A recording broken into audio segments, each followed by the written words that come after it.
నమస్తే. Micro finance కేసుకు సంబంధించిన విషయంలో మంగ్లీ పాత్ర నిజంగా ఉందా లేదా? సో దీనిపైనే హాట్గా డిస్కషన్ జరుగుతూ ఉన్నది. సో ఒక పక్కన సుబ్బారావు వర్సెస్ మంగ్లీగా జరిగినటువంటి పంచాయతీ ఇప్పుడు అంతా కూడా గిరిజన సంఘాలు వర్సెస్ ఇక్కడ ఉన్నటువంటి మంగ్లీ మధ్యలోగా మారిపోయింది. సో మాట్లాడేటువంటి ప్రయత్నం చేద్దాం. చాలామంది దాంట్లో కూడా సో ఫైనాన్స్ పేరు మీద మోసం చేసింది మంగ్లీ గిరిజన యువతి అని చెప్పేసి ఒకటాకు, మోసపోయినటువంటి వాళ్ళు కూడా 80 నుంచి 90% గిరిజనులు అని చెప్పేసి బాధితులందరూ కూడా ముంగడికి వస్తూ ఉన్నారు. మరి ఇంకా ఈ పంచాయతీకి ఎప్పుడు పూర్తి స్టాప్ పడుతుంది? సో ఈ పెట్టాల్సినటువంటి బాధ్యత కూడా ఒక వ్యక్తి పైన ఉంది, అదే రాముల్ నాయక్ గారి పైన. ఎందుకంటే గిరిజన సంఘాలకి పెద్దన్న పాత్ర పోషిస్తున్నటువంటి రాముల్ నాయక్ గారికి మాట్లాడేటువంటి ప్రయత్నం చేద్దాం. మన ముందే ఉన్నారు. సార్ నమస్తే. నమస్తే. మీరు మొదటిసారి ఏం కాదు, మీరు చూసే ఉంటారు, ఓ రచ్చ అవుతా ఉన్నది. మీరు ఈ సంబంధించిన సంఘాలకి పెద్దన్నగా మిమ్మల్ని అందరూ చూస్తూ ఉంటారు. ఏంటి సార్, ఏం గ్రహించారు ఇక్కడ? మంగ్లీ ఆమె అంతా పేరు, ఒక సింగరు, ఆమె వెనకాల నుండి తతంగాన్ని అంతా 200 కోట్ల రూపాయలు వసూలు చేయించింది అన్నటువంటి ఒక వార్త బహిర్గతం అవుతా ఉంది. ఏంటి సార్ మీ అభిప్రాయం ఏంటి? ఇప్పుడు ఇంతకుముందు బాలాజీ దగ్గర ఈ డ్రైవర్ మధు అనేటోడు బాలాజీ కొంత స్కామ్ చేసిండు. అదే రీతిలో ఈ పోరాడు మధు అనేటోడు ఎవరినో ఒక సెలబ్రిటీని పెట్టుకొని బాగా ఇది చేయవచ్చు అని ఆయన ఇది చేసుకుంటా మంగ్లీ పేరు వాడిండా లేకుంటే మంగ్లీ ఆయనకు చెప్పిందా, ఇది మనం 50-50 అనేది నేను చెప్తున్నా. ఇవాళ ఇచ్చిన వాళ్ళకి ఆయన కెపాసిటీ, ఒకటి 3 కోట్లు ఇచ్చినా, ఒకటి 4 కోట్లు ఇచ్చినా, ఒకటి 80 లక్షలు ఇచ్చినా, ఎవరెవరు నీ దగ్గరకు వచ్చిరో అది పోలీసు ఇది చూసుకోవాలి. వాళ్ళ మీద ఎంక్వైరీ చేసి ఈయన కెపాసిటీ ఉంటే ఎస్ ఇచ్చిండవచ్చు, లేకుంటే ఏ సేట్ అన్న దగ్గర పోయి ఈయన మార్టిగేజ్ చేసి ఆ భూమి తీసుకొని ఆ డబ్బులు తీసుకోవచ్చు. కానీ ఈడ ఒక కుట్ర ఉంది. వీళ్ళే మైక్రో ఫైనాన్స్లో వాళ్ళ దగ్గర డబ్బులు ఉన్నాయి కదా జనాలై, వీళ్ళే మితికిచ్చి ఆ భూములు రాపించుకొని ఇటువంటి సంఘటన అయినప్పుడు పోలీసు ఎంబడబడ్డప్పుడు వసూలు చేసినప్పుడు ఆ భూములు అమ్మేసి ఎవరిది వాళ్ళకి ఇచ్చి చేతులు దులుపుకొని హాయిగా వెళ్ళిపోయే ప్రమాదం గిట్ట ఇక్కడ ఉంది. ఇచ్చిన వాళ్ళు ఎవరు, వాళ్ళ కెపాసిటీ ఏంది, పోలీసు ఇది చేయవచ్చు. ఎవరు గిరిజన సంఘాలు అందరం ఆమె గురించి నీ గురించి ఆమె మాట్లాడడం, ఇంకో అమ్మాయి ఆమె ప్రత్యూషన ఏదో అమ్మాయి పేరు అది చూస్తున్నా, ఇటువంటి అంత చిల్లరగా చేసుకొని ఈ రకంగా కరెక్ట్ కాదు. ఎలగిట అధికారులు ఎవరైతే గిరిజన అధికారులు ఉన్నారో ఒక 1000 ఫోన్లు చేసిరు నాకు, అన్నా ఇది ఎక్కడన్నా చేయన్నా నీవే చేయగలుగుతావు అంటే నేను చూస్తున్నా, వాస్తవాలు చూస్తున్నా. మంగళగిట్ట మొన్న ఒకసారి ఫోన్ చేస్తే నేను లేదు ఇక్కడ వేరే అంబేద్కర్ జయంతి కట్టు కంటి సైడ్ పోయింటిని, నేను మాట్లాడదామమ్మా అందరికీ రచ్చ చేస్తారు. అటు సుబ్బారావు అనే అడ్వకేట్ ఒక రచ్చ చేసిండు, అది నువ్వు గిట్ట అడ్వకేట్లను పెట్టుకొని ఎంబడి తిరిగి నువ్వు ప్రెస్ వాళ్ళకి పెట్టి పోలీస్ స్టేషన్కి పోయి, మన దగ్గర ఒక వ్యవస్థ ఉంది, పెద్ద వ్యవస్థ ఉంది, నాయక్ కార్భారీ వ్యవస్థ ఉంది. 2 గంటల మధుని ఈమెని ఒక 5-6 మంది ముఖ్యులు గుర్తుంటే సమస్య తేలిపోతుంది. అవును, ఈడు మధు అనేటోడు మంగ్లీ చెప్పినందుకు చేసిండా, లేకుంటే దగ్గర కావడానికి మంగ్లీని ఫోకస్ పెట్టి వాళ్ళ తమ్ముని దగ్గర చేసుకొని ఈ విధంగా చేసిండా, బయటపడిపోతారు. అదానికి రచ్చ చేసుకొని నీవు తిట్టుడు వీళ్ళు తిట్టుడు పర్సనల్ లైఫ్లలో ఇది కావడం ఇది మంచిది కాదు.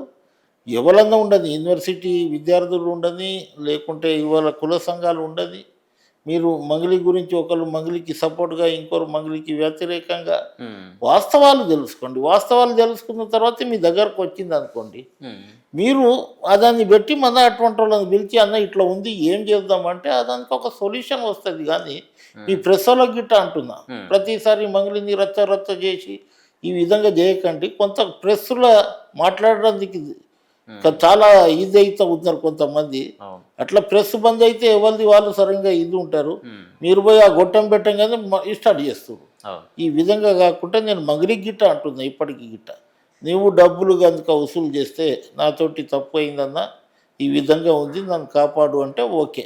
నీ పేరు చెప్పి ఎవరో వసూలు చేసుకొని నీ మీద బురద జల్లుతున్నారు అనుకో, అలాను మనం ఇది చేయవచ్చు. ఇచ్చిన ఎంతమంది ఇచ్చారు, 200 కోట్ల స్కామ్ మైక్రో ఫైనాన్స్ అంటారు. 200 కోట్లలో ఒక 100 మంది అయితే ఉండవచ్చు కదా బాధితులు, వాళ్ళు గిరిజనులే అంటారు కదా.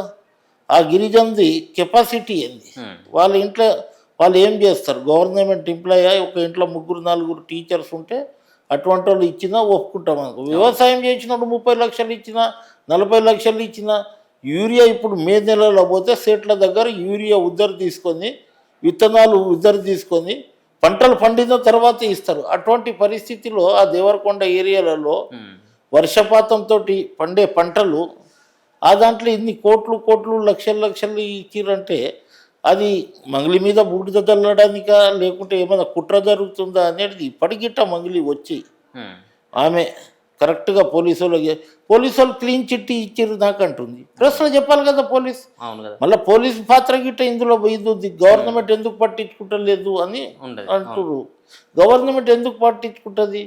పోలీస్ వ్యవస్థ ఉంది, ఒక ఇది ఉంది, దాని ప్రకారం ఇది చేసుకోవాలి. చేసుకున్న తర్వాత లేకుంటే ఇటువంటి జరిగితే కోర్టుకు పోవాలి. ఇప్పుడు ఒకటి మీరు ఇంతకుముందు నేను చూస్తుంటే మీరు మంగ్లీని ఫీల్డ్కి పరిచయం చేసింది, కొంత ప్రోగ్రామ్స్ ఇప్పించింది కూడా రాముల్ నాయక్ అన్నటువంటిది టాక్, నిజమేనండి? అరే అబ్బా, నేను నా కొడుకు పెళ్లి నేను అబద్ధం చెప్పి నాకు అవసరం లేదు. మంగ్లీతోటి నేను 4 రూపాయలు తీసుకునేది కాదు, ఏం కాదు. మన పిల్లలు ఉన్నారు కదా, బాగా ఇది చేస్తున్నారు అని చాలామందికి నేను ఇది చేస్తాను. అప్పుడు నా కొడుకు పెళ్లిళ్ళలో నేను పాడతా అంటే నా దగ్గర ఒక గన్మ్యాన్ ఉండే, ఆయన పేరు కేఎం చవాన్. ఆయన నేను బాగా ఇది చేస్తా సార్ అంటే శ్రీశైలంకి చెప్పి ఇది హీరో అవుతా అంటుండు. అది ఎస్పీ తోటి 6 నెలలు లీవ్ పెట్టించి అందుకే కొంత పాత్ర ఇస్తే ఆడు బాగా చేసాడు. మా కొడుకు రెండవ కొడుకు పాప బర్త్డేకు వీడు ఎట్లా ఆడతాడరా చూస్తా అంటే చూసిన, అరే దాని దగ్గర టాయిలెట్ ఉంది అని అది పెట్టేసి 1 సంవత్సరంలో కొన్ని సినిమాలు ఇచ్చి తర్వాత సినిమాలు తీసుకుంటూ ఫేమస్ అయిపోయాడు.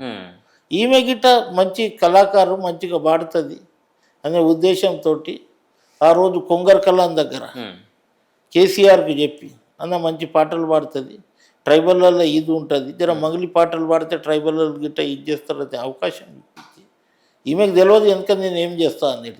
నేను ఎవరికి చెప్పాను కదా, మన మనసులో ఉంటుంది, మనం చేస్తాం మనకు ఉన్న ఛానళ్ళతోటి. వీళ్ళక ఇట్లా పడాలంటే నా మనతోటి కాదు, ఇది కరెక్ట్ కాదు.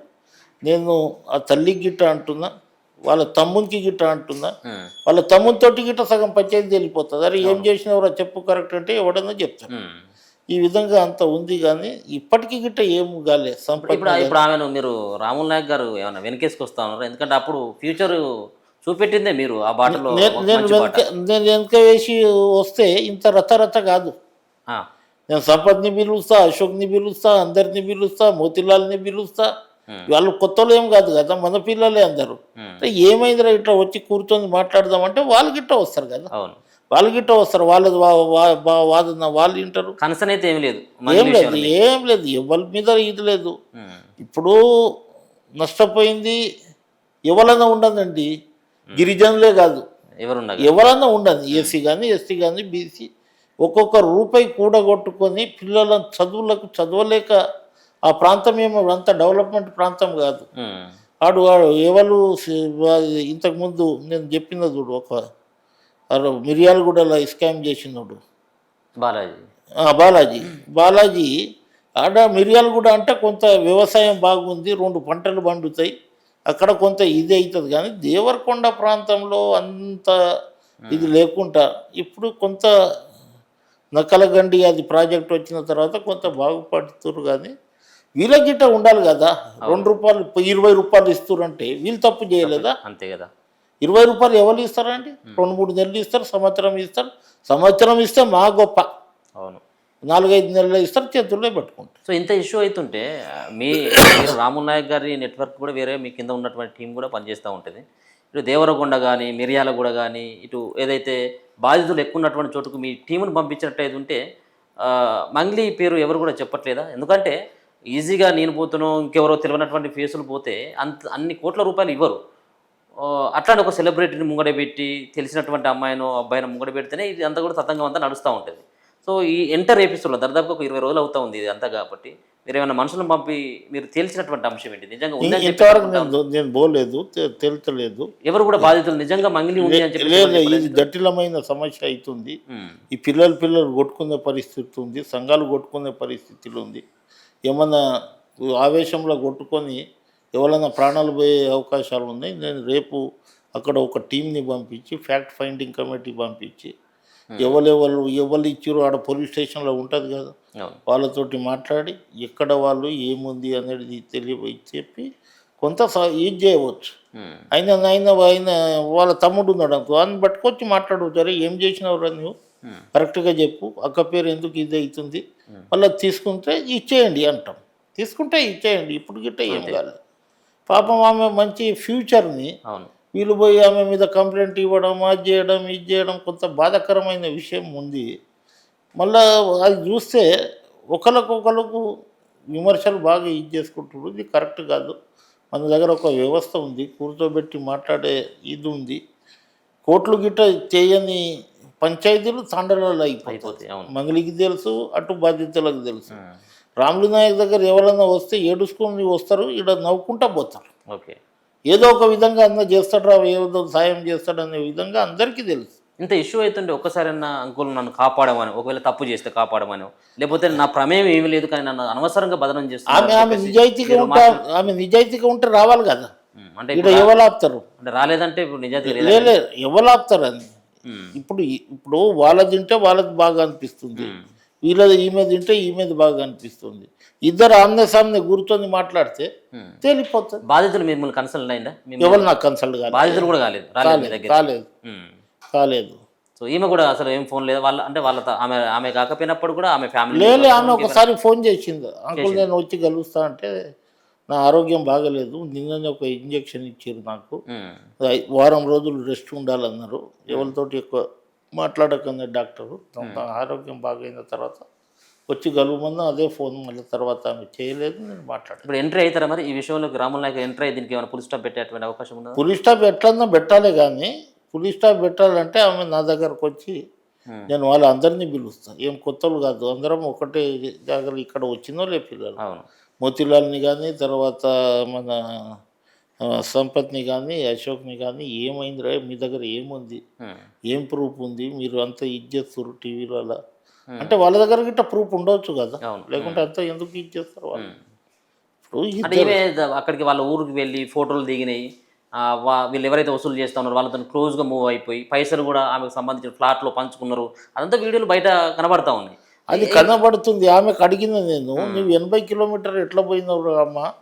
అది మన ఎవరు మిరియాలు కూడా ఎమ్మెల్యే ఎవరు ఏం పేరు అయినది సమ్ రెడ్డి, మిరియాలు కూడా పోయిన అంకుల్, నేను ఆయన బర్త్డేకి పాటలు పాడినా, మధు అనేటోడు నాకు కొంత తెలిసినోడు, నా ఇల్లు తీసుకుండు 25 లక్షలకు, 25 లక్షలు నాకు టోకన్ అడ్వాన్స్ ఇచ్చిండు, మళ్ళీ నేను 20 లక్షలు రిటర్న్ కొట్టేసిన, నా దగ్గర పైసలు వెళ్తే 5 లక్షలు ఏమో క్యాష్ ఇచ్చిన అని చెప్పింది. అంటే అంత క్లోజ్ ఉన్నప్పుడే కదా కొంత ఇది. నువ్వు 70-80 కిలోమీటర్ రాత్రి 12 గంటలకు పోవాల్సిన అవసరం లేదు. అవును, ఇప్పుడు మధు అన్నటువంటి వ్యక్తి నాకు తెలుసు కాబట్టి పోయానని చెప్పేసాను నేను. మీరు కూడా మొన్న చూసే ఉంటారు మీడియా ముంగట. అసలు మధు అన్నటువంటి వ్యక్తి నాకు ఎవరో తెలియదు, ఆయన ఎక్కడి నుంచి వచ్చిండో తెలియదు అని చెప్పేసి ఈ మాట మార్చడమే కొంత అనుమానానికి తావిస్తుంది. అంతే కదా, అనుమానాలకు తావిస్తుంది, ఎవరికన్నా ఇస్తుంది. ఇప్పుడు మీతో అన్నది మధు అనేటువంటి వ్యక్తి తెలుసు అని చెప్పేసి అందుకే ఆ రాత్రి పోవాల్సి వచ్చిందని చెప్పింది. నేను సెలబ్రిటీగా అంకుల్ ఎవరైనా పిలిస్తే పోతాము, లంచ్కు పిలిచిండు అబ్బాయి పోయినాము, అంతే తప్ప అందులో నేను వసూలు చేయమని నేనే ఎందుకంట, నాకు కావాలని నా మీద బురద జరుగుతుర్రు, మంచి ఇండస్ట్రీస్లో పేరు వస్తుందని అట్లా.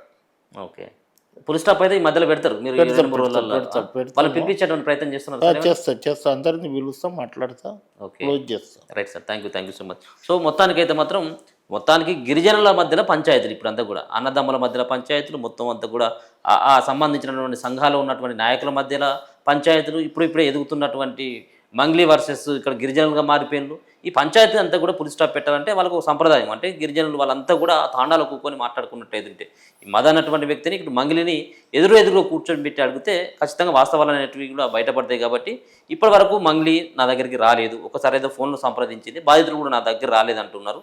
సో ఇప్పుడు రాములు నాయక్ గారే పెద్ద మనిషిగా ఆయనే రేపు మీ పంచాయతీని తెంపబోయేది, మీరు రా అని చెప్పేసి కూడా ఆహ్వానిస్తూ ఉన్నారు.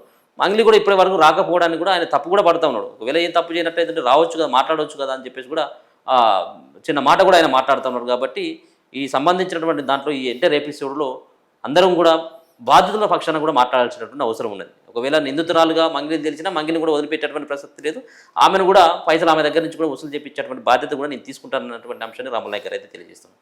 చూస్తూనే ఉండండి మన తెలుగు.